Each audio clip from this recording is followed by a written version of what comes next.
Today we're going to be learning about the legislative branch, specifically the powers that the legislative branch has. At the end of today's lesson, you should be able to analyze the role of the legislative branch in the lawmaking process and identify and explain the enumerated and implied powers of Congress. Anyone unfamiliar with what Congress does and how it does it with all its duties and all its occupations is very far from a knowledge of the constitutional system under which we live. This is a quote by President Woodrow Wilson. If you don't know who that is, he was the president when World War I started, and he was the one who got the U.S. entered into the war. So I want you to stop on your notes and think about, what does this quote mean? Put it in your own words. What was he talking about? So there are various types of congressional powers. Congress has powers delegated, which means given to them by the Constitution. The three types of congressional powers are express powers, inherent powers, and implied powers. Express powers are those specifically stated in the Constitution. These are also called enumerated powers. If you remember back to what you should be able to do at the end of the lesson, being able to tell me what enumerated powers was one of your objectives. Implied powers are powers that are not stated in the Constitution but are drawn from the express powers. And inherent powers are powers that belong to all governments. So this slide breaks this down a little bit further. Inherent powers are those that belong to all sovereign nations, so basically all governments. An example of this might be the power to control a nation's borders, who is coming in and out of the nation, and what the process to do that is. Express powers are those stated in the Constitution. An example of this is the power to regulate both foreign and interstate commerce, so basically trade. Implied powers are not stated in the Constitution but drawn from the express powers. Based on the express power to regulate commerce, Congress has set minimum wage for hourly workers. The necessary and proper clause, also known as the elastic clause, is one way that the powers of Congress are outlined in our Constitution. So express powers are found in the Article 1, Section 8 of the Constitution. There are 18 separate clauses with 27 different powers that are explicitly given to Congress.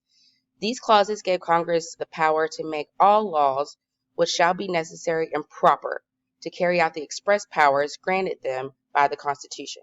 Now that sounds like a lot of convoluted words, and I want to make sure that you guys understand this thoroughly. So I want you to pause the video at this point and go to your lesson page where it says number 2 and watch the video that you can see also to the right on this slide that says the elastic clause.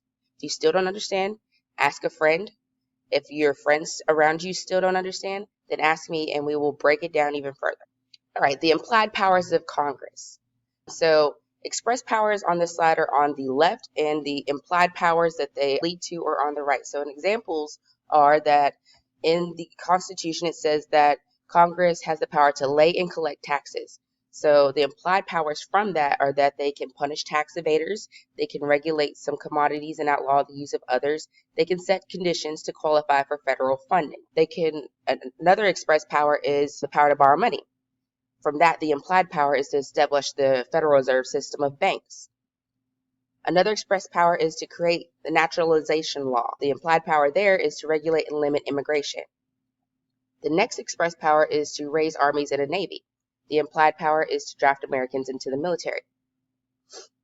Another express power is to regulate commerce. The implied power meaning doing things like establish a minimum wage, ban discrimination in workplaces and public facilities, pass laws protecting the disabled, and regulate banking.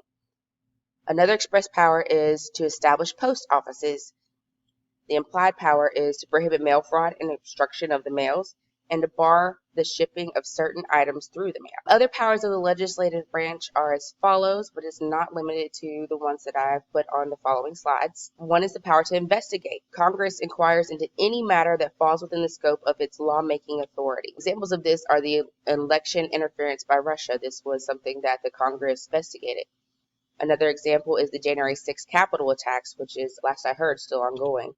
Another example is impeachment, when a president or cabinet member has done something that is very wrong, then the legislative branch has the power to bring charges upon those people. So the House has the sole power to impeach, which is to accuse or bring charges. The Senate has the sole power to try, which means judge in instances of impeachment. Impeachment requires a majority vote in the House and a 2/3 vote in the Senate. If someone is convicted and these votes happen, and there's a majority in the House and 2/3 in the Senate, then that person is removed from office or their position in the cabinet. The legislative branch also has checks on the executive branch, which you guys should remember from our previous lesson. They also have electoral powers. They get to decide if there is a tie among electoral votes on the president. So they get to decide who the president is if there's a tie. At that time, they also get to choose who the vice president is going to. They also have the power of the purse. And yes, we are talking about money here. They propose the budget for our nation. They make and set taxes. They also propose constitutional amendments. So if we need to make changes to the law that governs our land, it is the legislative branch that brings those laws to the table. They also have powers doing with appointments. The Senate must confirm all major presidential appointments with a majority vote. The last power that I'm going to tell you about in our lesson today that the legislative branch has to do with treaties. So the Senate must give a 2/3 majority vote on all presidential treaties. That's the end of today's lesson.